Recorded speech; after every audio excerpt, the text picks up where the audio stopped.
Mm, can we get everyone to sit down? That'd be okay. Take your seats.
Okay. Good morning, everybody. Okay, we're just about to start, and thank you. Díomh Goléir agus Fáilte Rhodes, chuig Seola Turscail Vantall and Ombudsman Delaney Fiacha a Hain. Good morning, everyone, and thank you very much for attending here today in the annual report for 2021 for the Ombudsman for Children's Office. I want to say a huge thank you to everybody who's attended here in person. It's great to see people around the office again for the first time since the end of 2019. It really is great to have you here. And to those who are watching on stream, Fáilte Road as well, we're very glad to have people from all over the country. And a special personal special nod to the parish of Doonan in Donegal. From my point of view, I'm going to start off by, first of all, just right up front, acknowledging the huge amount of work that's been done by my staff and the teams in the office. You'll see the headline in our press release and in all of our reports, our work on this, is that we had nearly 80% increase in complaints. Huge amount of work. Everybody, again, across the agency, you guys will be the same. Last year was a phenomenally difficult time for everybody to work in the public service, and to be engaged with children is a huge privilege at all times, but during a crisis like that, it was really, really important that we picked up the cudgel picked up the challenge that was put down, and our staff did that. We had a huge amount of work across all the units, across complaints investigations, policy, communications, corporate services, and participation rights education. Everybody did a much bigger load than we expected to do, and they did it with a smile on their face, and they did it from home. So I really, really cannot thank them enough. You can see too through the report, we have increased our numbers since 2016. There was 12 staff in the office. 2020 there was 23 staff. Hopefully by the end of this year we'll have 37 staff. So even that in itself is been fantastic to help us cope, but it also creates new energies and different things that we have to deal with as well. And I really want to thank every single member of our staff who are here and who may have left in the meantime for the work they did in 2021. I'm really an honour to have been working with them. Okay, so looking at the introduction, from my point of view, we titled this report Resilience Tested. And we've all used that term resilience last year in 2020 and 21 about children, and about a lot of us, about all of us, about the ability of the country and as a nation to deal with things, to deal with the trauma of the pandemic, to deal with the losses of the pandemic, to deal with the interference on our lives of the pandemic.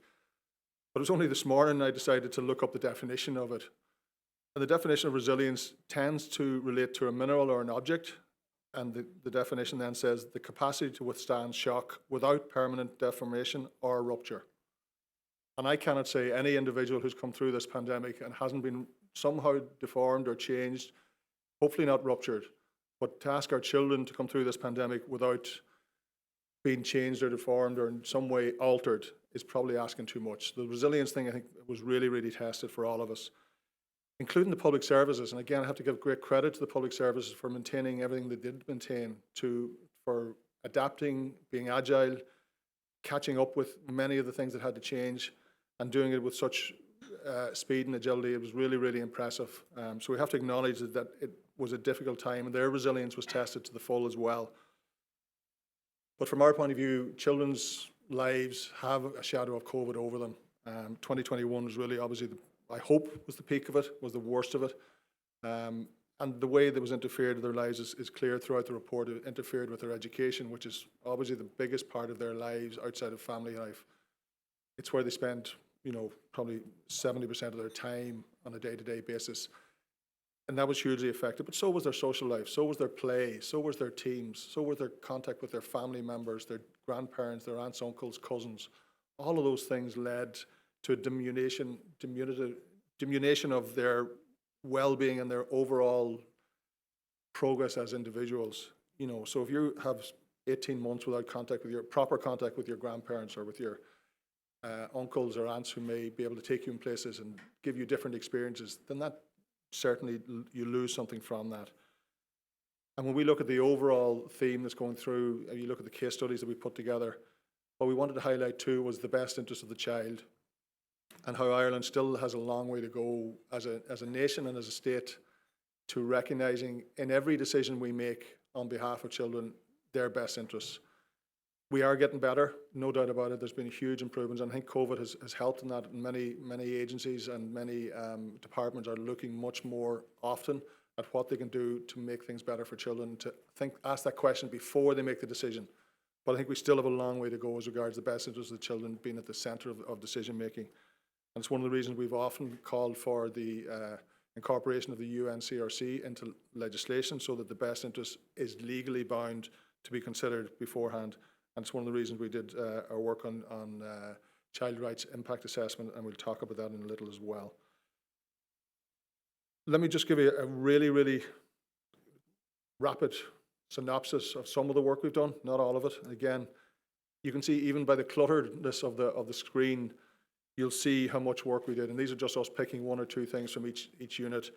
We've done a couple of investigations, one in relation to direct provision, safety and welfare of children direct provision, which engages with the HSE, Department of Justice, TUSLA, and again, a hugely important piece of work which we did collaboratively with those agencies, and we came out with recommendations that everybody was able to agree with and that we're working on now, and there will be a follow-up this year on that. We also did a huge amount of work, 3 years work went into an investigation in relation to traveller accommodation and local authority engagement with that, and that no end in sight. That'll be followed up again this year as well. Social media was a hugely important piece for us throughout this, and for children to engage with us. The hashtag no more than school was a quest we put out there. We put out a request to children and young people around the country to tell us around March, April, when they were about to come back to school, having been left at home from Christmas onwards. What is important for you? What does school mean to you? What is it that makes it more than just school? So many were looking forward to getting back to just face-to-face education, but many were looking forward to small things like being a big sister again, being able to go to the playground and look after my little brother or my little sister, being able to learn from the teacher in a way that was really, looking up to the teacher, being able to get there ready for confirmation, being able to prepare for communion, being able to play on the teams again. All those things that are much more than school, and they were really highlighted by the children and young people. And that was our biggest social media hit as well. So again, it touched on something. We did our 4th Child Talks event in the RDS last year with a very, very small audience based on the numbers we were allowed.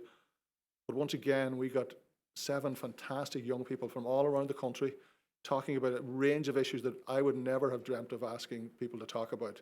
Things ranging from discrimination in the agriculture and farming sector, through to fast fashion, through to living with scoliosis, through to direct provision. All issues that they wanted to talk about, and we gave them the platform, and they were fantastic.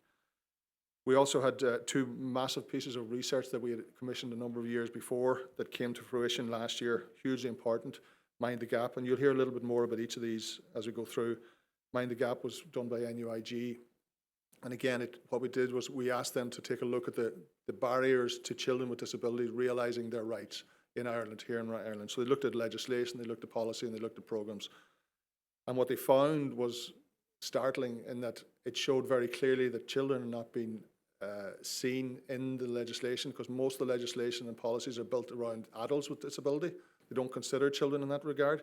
They're not being heard insofar as children are not being engaged with prior to the development of legislation or policies or programs. They're not being given proper consultation, and they're not being seen, and they're not being counted because we don't have proper data disaggregated around children with disability. So again, it set it out, and we followed that phraseology. Children need to be seen, heard, and counted with disability.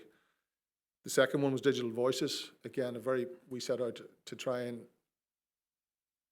acknowledging the dangers that are online and digital world. We wanted to promote the positive side of digital media and digital contact.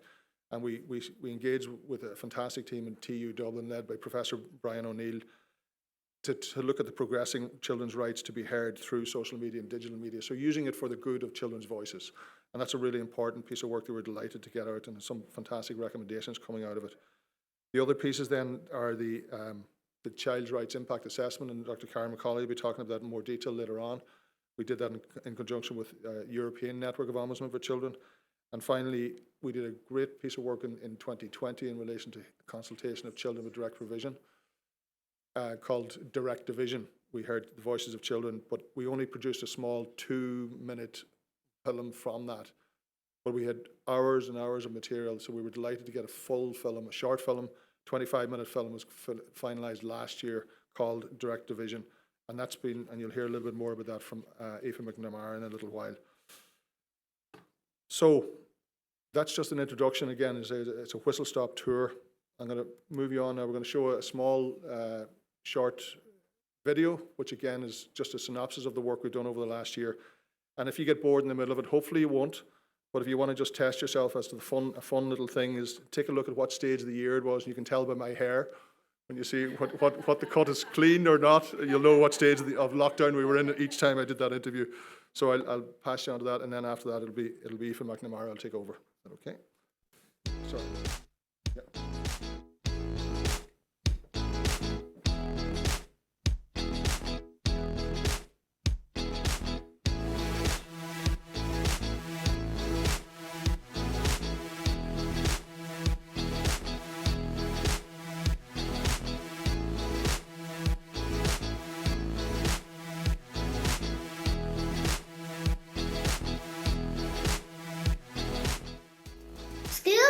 Means having fun, playing in the yard with everyone, learning from my teacher who is really great, doing interesting projects with my mates. Hi, my name is Jimmy, and today I'm going to talk to you about a survey that you can have your point of view or your say in how you want to change things and how you want to live in Ireland.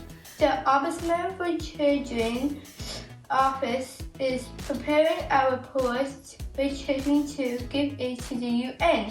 We are coming to you live from the RDS in Dublin. Child Talks was created by the Ombudsman for Children's Office to celebrate World Children's Day, which is tomorrow.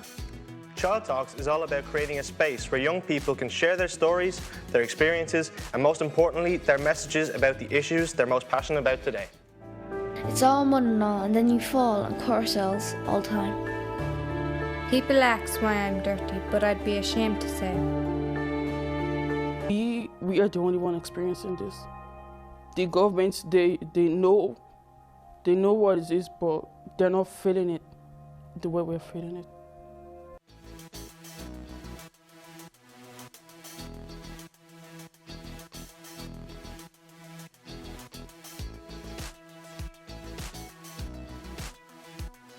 I'll be pushing for the elimination of childhood homelessness. I think there's no excuse. There's 2,500 children homeless.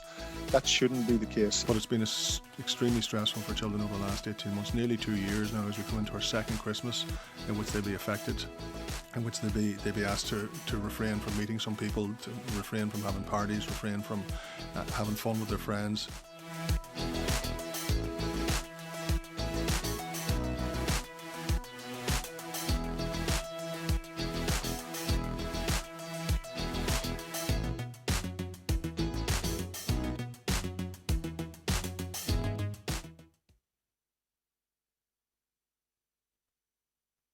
So that gives you a synopsis, and now I'm going to hand over to Aoife McNamara, who's going to take a look at the work we've been doing across promoting the rights and welfare of children through the office. Thank you, Aoife.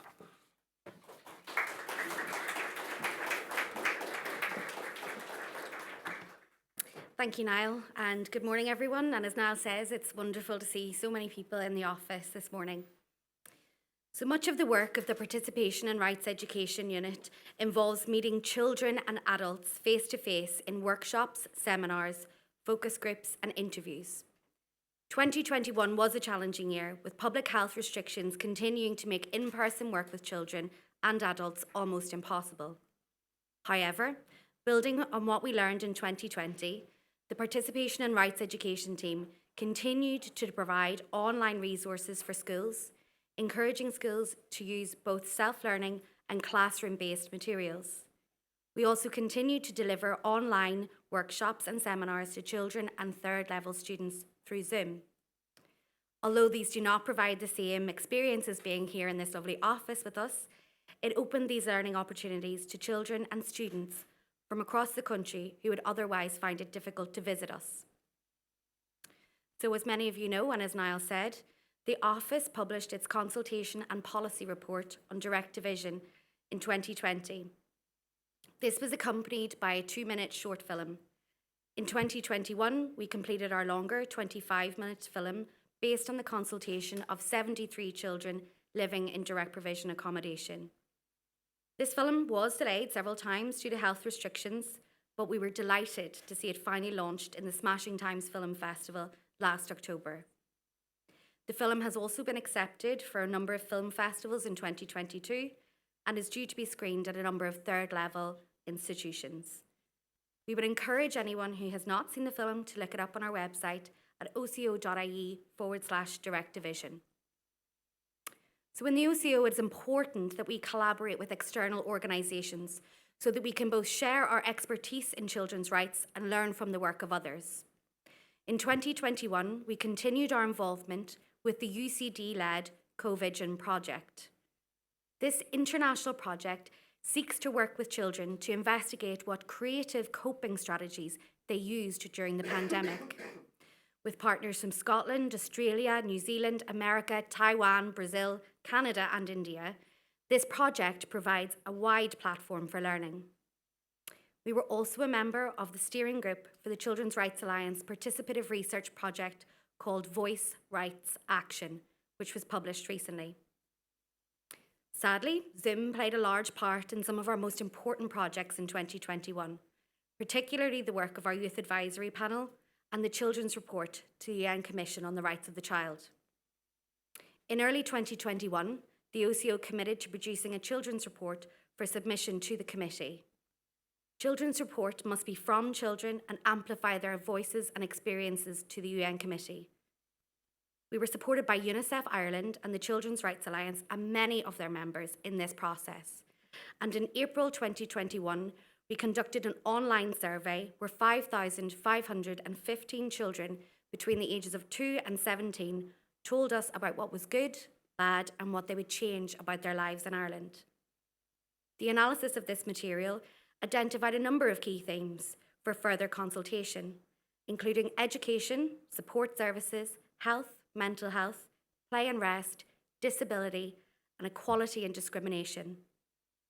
Taking these key themes, and again with the support of many organisations, we held focus groups with a diverse range of children on these issues, with the majority being held on Zoom. While challenging for children and staff alike, again this opened an opportunity for children from all parts of the country to take part. In total, 182 children took part in 22 such focus groups. Our Youth Advisory Panel has been a central part of our work on the Children's Report. The app is currently working with us, analysing data and report design for submission to the UN Committee on the Rights of the Child later this year. I'm not going to say too much about the app because some of them are here and they're more than capable of speaking for themselves. But by way of background, the OCO decided to form a app in 2020 and recruited interested young people from a wide range of organisations that work with children. Despite being confined to Zoom for all of 2021, the members of the app have bonded really well and have significantly contributed to informing the work of the office. So I'd now ask you to welcome two of our wonderful YAP members, Kieran and Jimmy, who will tell you more about their YAP and their personal experiences of it.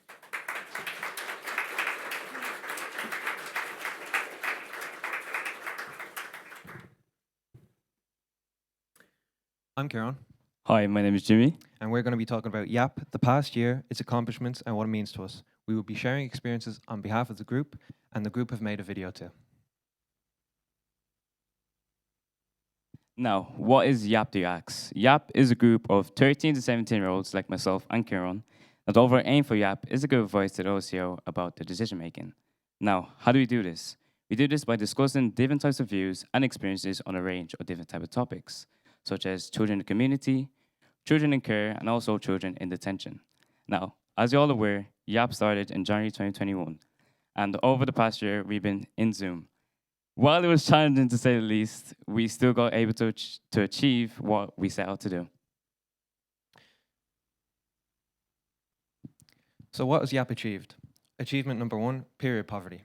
The YAP brought up their concerns about period poverty, and the OCO listened and put free period products in all the bathrooms. The YAP ourselves, we wrote letters to politicians and local authorities, encouraging them to do the same, and TD Breed Smith submitted a parliamentary question about it too.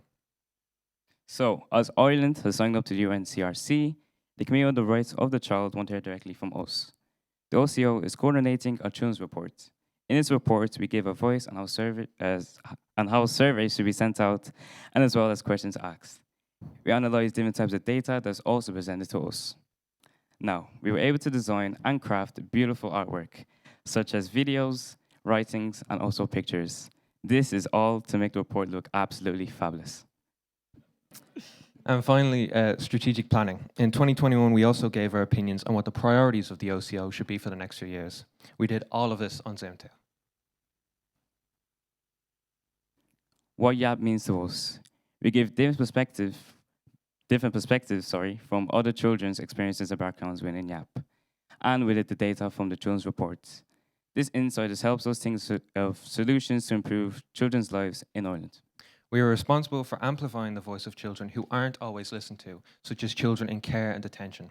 This is a great feeling which makes us feel very privileged. So the YAP have made a short video to introduce themselves and talk about their own experiences.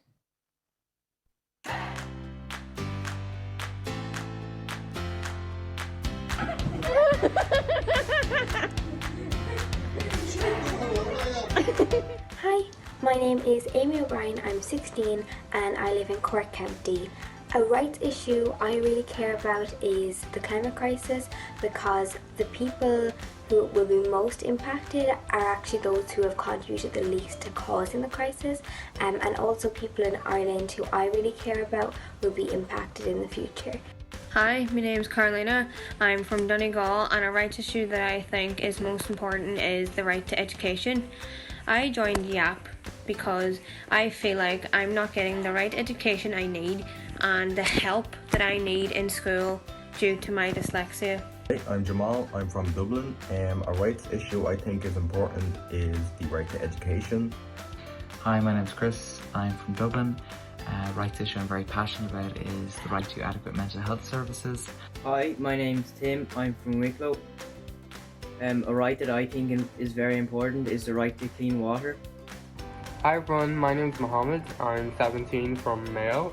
My favourite right would be the right to be heard. My favourite thing about being in the YAP is definitely the amazing people I've gotten to meet, and I love hearing their perspectives on the issues we talk about.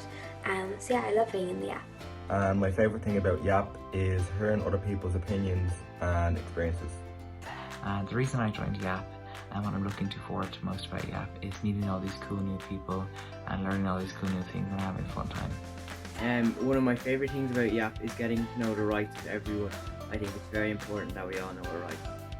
And my favourite thing about the Ombudsman for Children's Youth Advisory Panel, although I'm new, I think the work that the YAP does is amazing, and everyone on the YAP is just so kind and friendly, and all the staff at the OCO as well.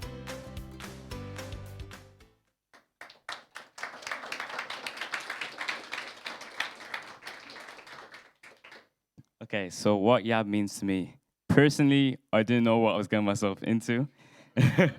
My teacher advised me to join this type of group, and to this day, I still feel absolutely privileged. A time where I especially felt privileged was during Zoom. I had a problem, and I felt so relaxed to just express my different types of point of views on topics that I would have never discussed with my own family, especially and my peers in school. And a topic that I'm not really used to normally talking about is me experiencing discrimination or racism. I experienced this during social media, and a time where I was absolutely at my lowest. I was able to just talk to the YAP group, the YAP members about my problems, and to this day, I'm absolutely so privileged to just express my feelings, and it's something new for me, which I'm very surprised myself, because I'm normally a person that loves to do things, but with this type of experience, with this type of topic, it's been a great feeling, and to YAP, what YAP means to me is just a place of security and safety.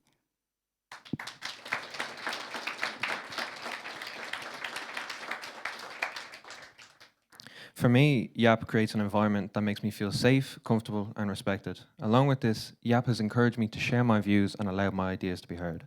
This has not only helped my self-esteem and confidence, but I also made new friends along the way, like this fella. YAP has also helped me develop my presentation and talking skills. A speech such as this, I would have never have been able to do until now.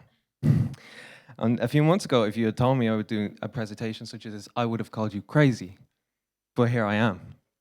YAP has most importantly gifted me with an opportunity to make the voice of the child heard and amplified. I've analysed data and learned of the problems my generation face in this country, from direct provision and detention centres to discrimination and equality in education and the social lives of children, to vital aspects of a child's life.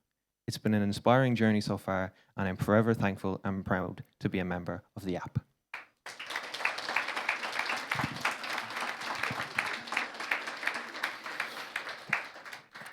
And now we will have Dr. Karen McCauley from Policy.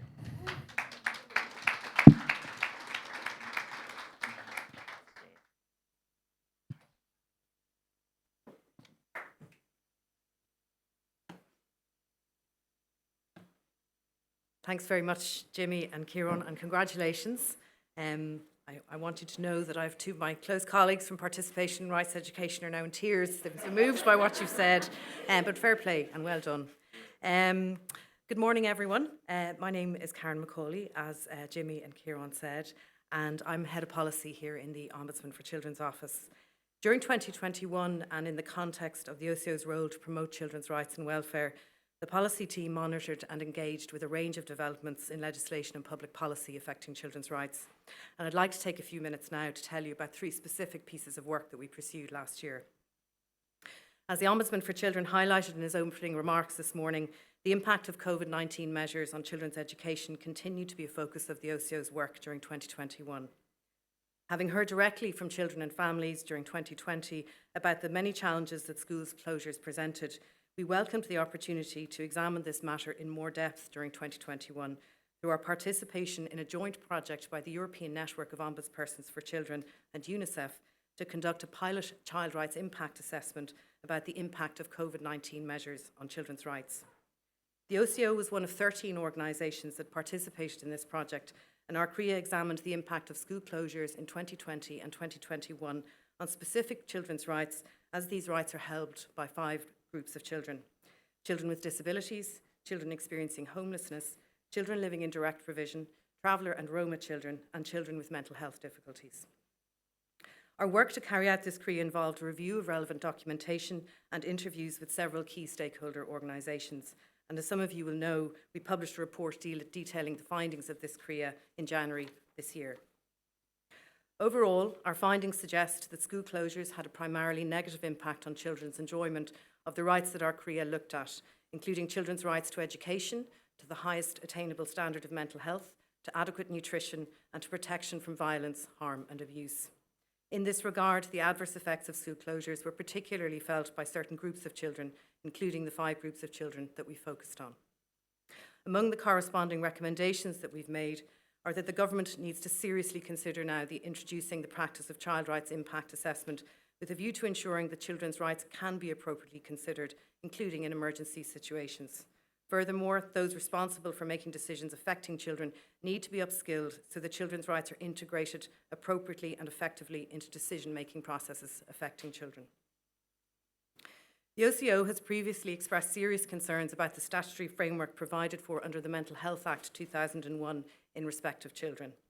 Accordingly, we welcomed the publication in 2021 of the General Scheme of the Mental Health Amendment Bill. In December last year, we published our observations on Part 8 of the General Scheme, which concerns the admission of children to and the treatment of children in approved inpatient facilities. This proposed legislation presents a significant opportunity to legislate for a child rights-based approach to decision-making in respect of children who may need inpatient care and treatment for their mental health. Therefore, from our perspective, it's crucial that the provisions made in relation to children are fit for purpose.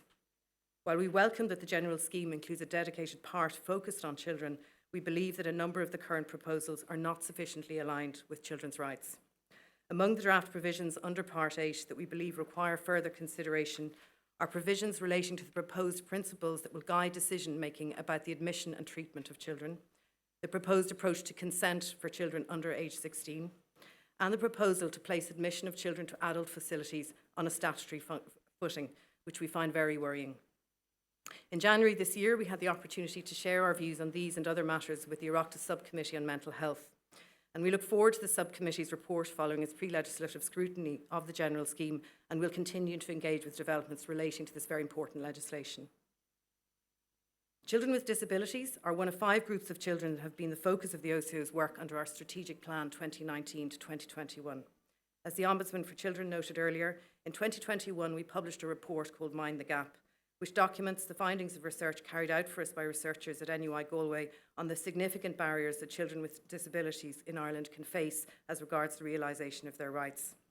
I'd like to speak briefly now and by way of conclusion about 2 other pieces of work relating to the rights of children with disabilities that we pursued last year. In October 2020, the OCO published Unmet Needs, a report that highlighted our concerns about the serious negative impact that delays in completing assessments of needs and providing corresponding services for children are having on children's current health and well-being, as well as their future development. We continued to monitor developments in relation to assessment of need during 2021. In November last year, the Minister for Disability indicated during a Shannon debate that almost 4,000 children were waiting for an assessment of their needs. This is very concerning to us, in particular given the introduction of a number of measures that were expected to help deal with the waiting lists: the allocation of additional financial resources, the establishment of new therapy posts, the implementation of a revised standard operating procedure, and the reconfiguration of services into Children's Disability Network teams. In December last year, the Ombudsman for Children wrote to the Minister for Disability and the CEO of the HSE to highlight our concerns, and also called for the HSE to appear before an Oireachtas Joint Committee to account for ongoing problems with the AON process and outline how these problems can be addressed. The Joint Committee on Children invited us and the HSE to take part in a meeting about AON in March this year. Following a recent High Court judgment in relation to the revised standard operating procedure, we hope that the HSE can devise an appropriate alternative approach to ensuring that it can meet the assessment needs of children. And as we noted during our meeting with the Joint Committee in March, we would welcome the HSE setting out a plan for a workable way forward and detailing the financial, human and technical resources it requires to address the challenges it faces in delivering assessments and services to children in the short to medium term, and on the basis that these proposals might be considered by government. Concerns have also been raised with the Office about difficulties parents can experience in securing an appropriate school place in their local area for their child with special educational needs. On foot of these concerns, we initiated a piece of work during 2021 to examine this matter further, with a view to arriving at an in-depth understanding of the forward planning process regarding the provision of appropriate school places to children with special educational needs, and with that, identifying measures that can help to address the real difficulties arising for children and families in relation to this matter. Having carried out a desk-based review of relevant documentations and interviews with stakeholders during last year, we're currently working to finalise our report and hope to publish it shortly. I'll leave it there. Thank you for your attention, and I'm now going to hand you over to our Director of Investigations, Nuala Ward, who's joining us remotely this morning.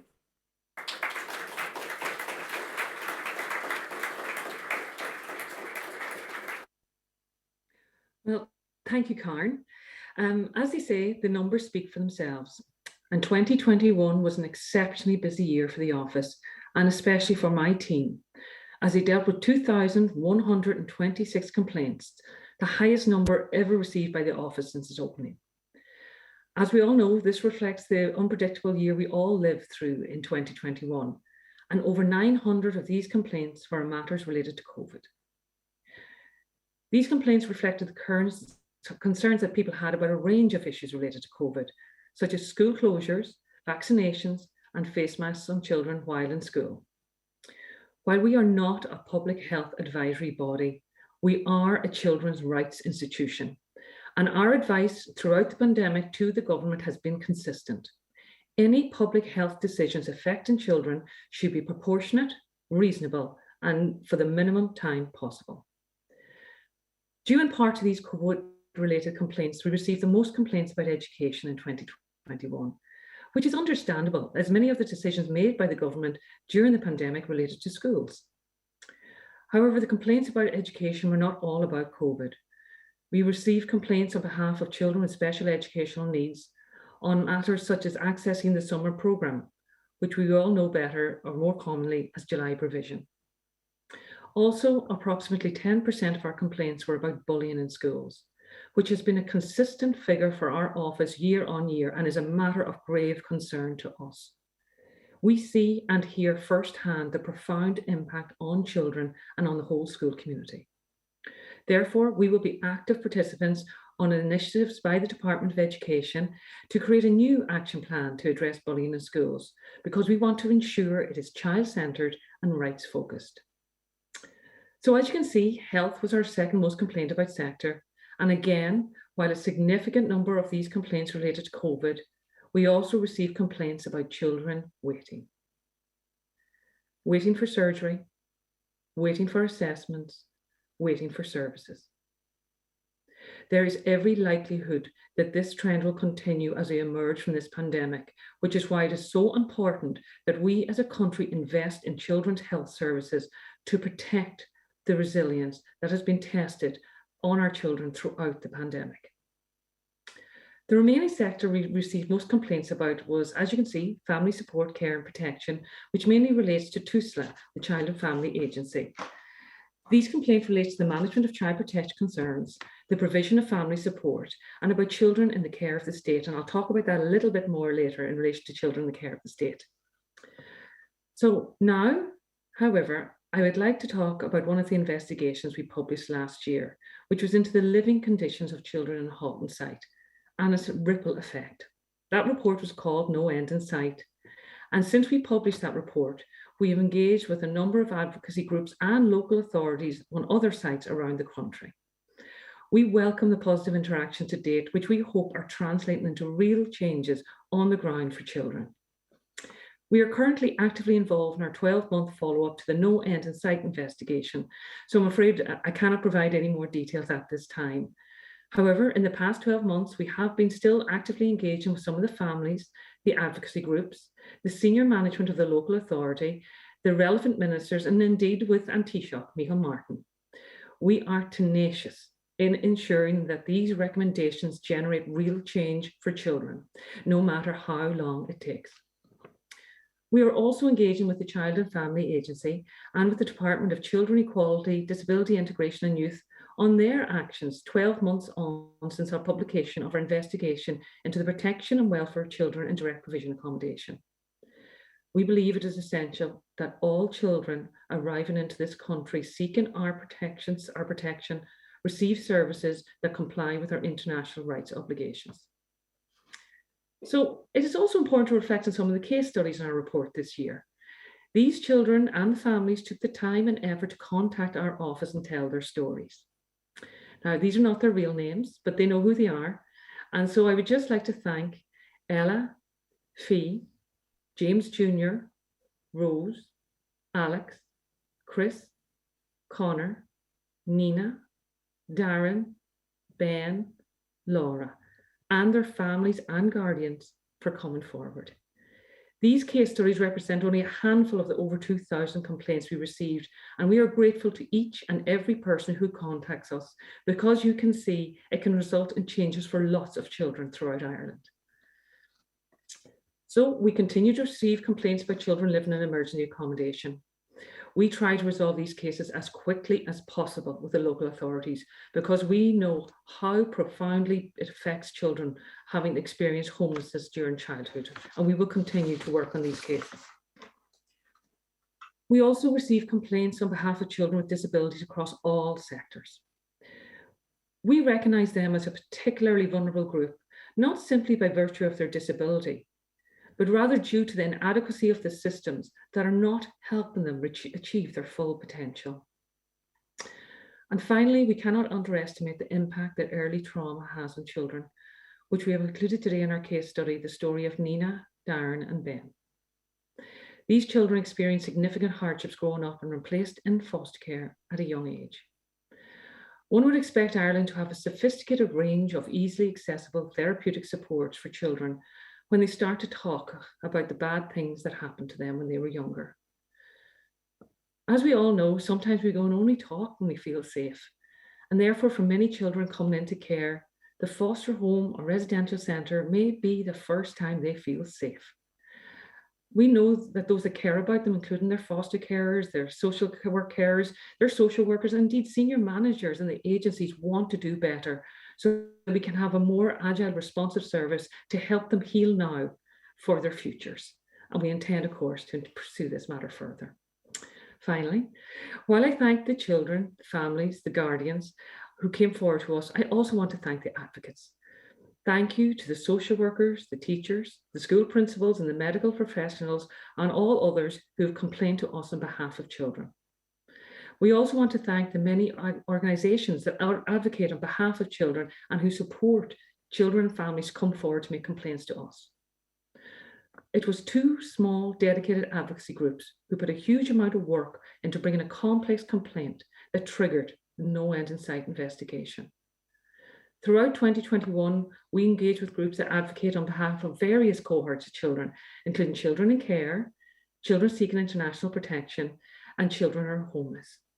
So we just want to thank each and every one of you, because you are oftentimes the light that shows us where to look in the dark to find the injustices against children. So thank you very much. So I'll hand you back now to Niall.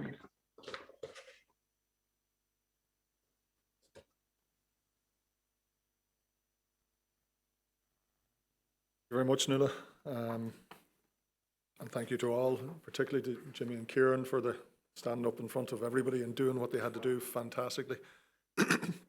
We're coming near the end of the report, so we have essentially given you an outline of the 2021 report, and I'm delighted to be able to have done that.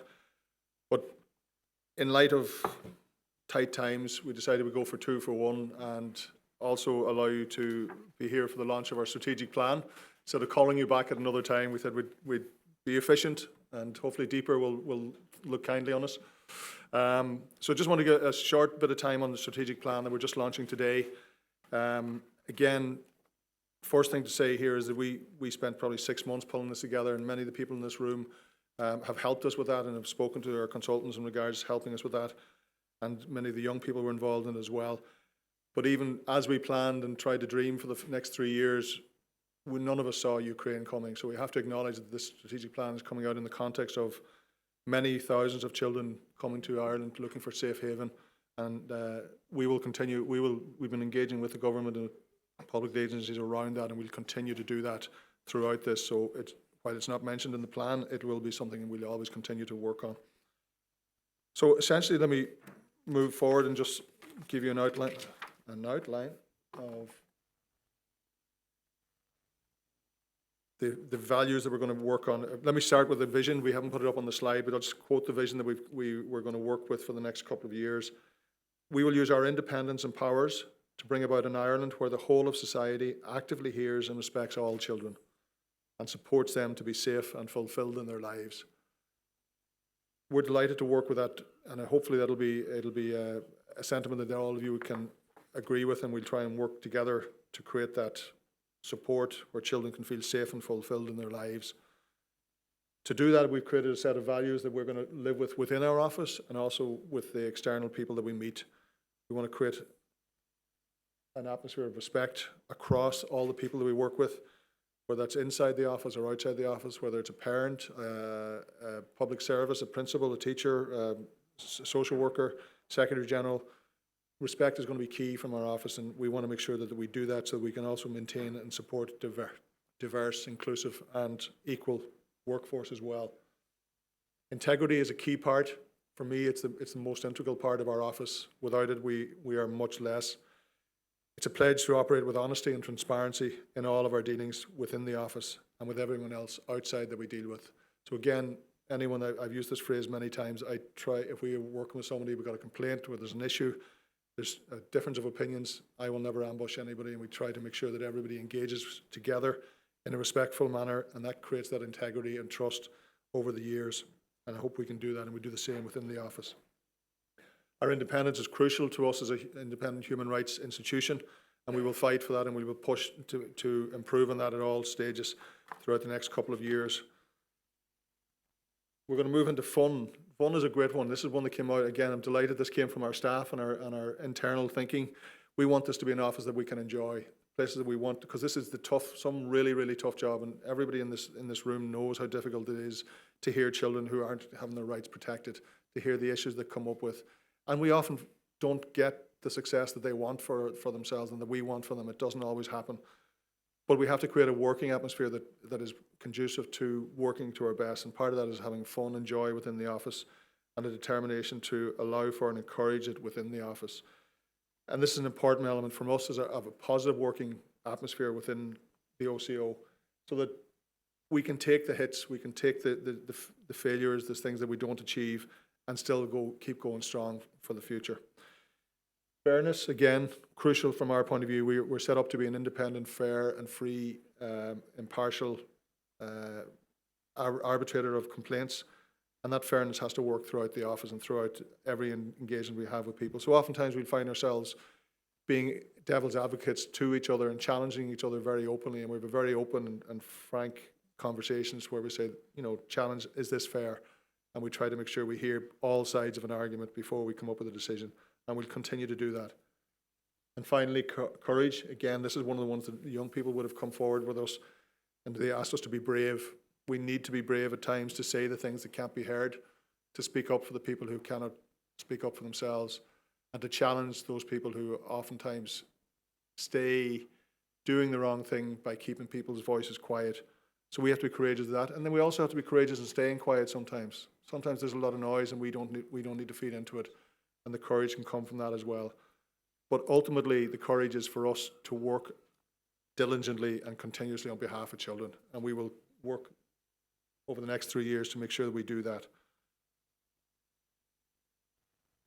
The goals that we're setting out are very clear. There's 4 external and there's 2 internal. We're looking at children's rights to the highest attainable standard of mental health. Again, anyone who's been following the office will know that that's been one of my strategic priorities for the last this is our third strategic plan we've pushed on mental health, and I feel that we haven't achieved as much as we would like. Children's mental health is still an issue. South Kerry is a great example of that, unfortunately. But in light of that, we've engaged with the Mental Health Commission, and we're assisting them in regards to the review by offering an ongoing assistance and consultation around children's rights and the impact of that in CAM settings. The rights of children with disability, again, has been a long-standing priority for this office. This is the third strategic plan that will be a priority. Again, a lot of work still to be done. A lot of achievements have come forward. There has been progress.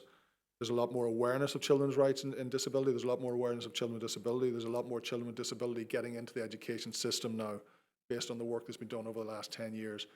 But we have to make that smoother for them. We have to make it easier for them, and we have to make the transition from primary to secondary easier. And we also now, and I'm delighted that the Department of Education are thinking about continuing them through as far as leaving cert level. So there's a lot of work to be done, just even the education side of things, but also in the support, respite care, tools and equipment. All those areas can be made simpler. So we'll continue to work on that. The new one that we brought in this year is the children's rights to education. And we're promoting positive future for children in education. I think there's a huge change happening within education, and we're delighted with that. It may be one of the really clear positives coming out of COVID, in that the agility of the system allows us to look at new areas to change and to improve on, and we're going to push very, very hard for positive outputs from that.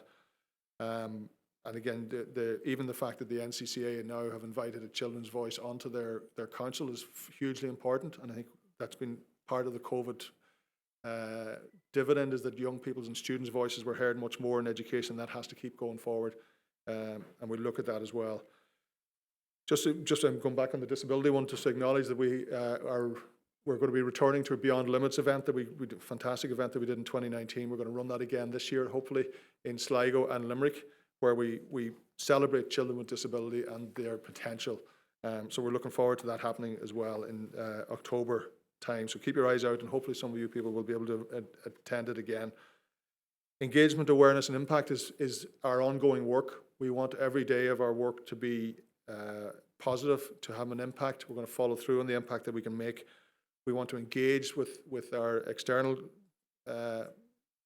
partners, people like yourselves that are here, public services, NGOs, parents groups, and anyone else that we can help to raise awareness of children's rights and to make progress on children's rights and make progress on the vision that we have for children. So we'll do that as much as we can over the next 3 years.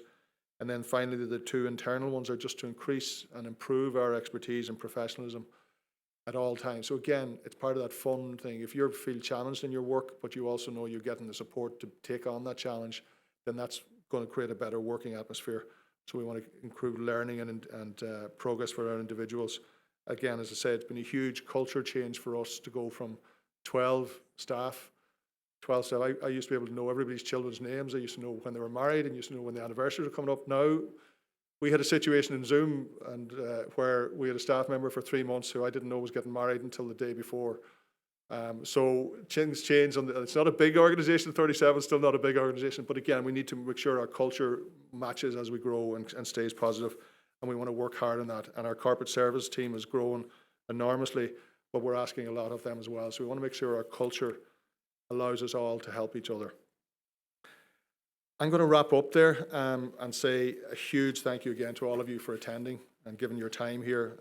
Hopefully it's been beneficial, and I hope you'd like to take a bit of time with the annual report and the strategic plan. I want, again, if I wouldn't mind, I'd give you another round of applause for Jimmy and Kieran, because this is a huge thing they've done today.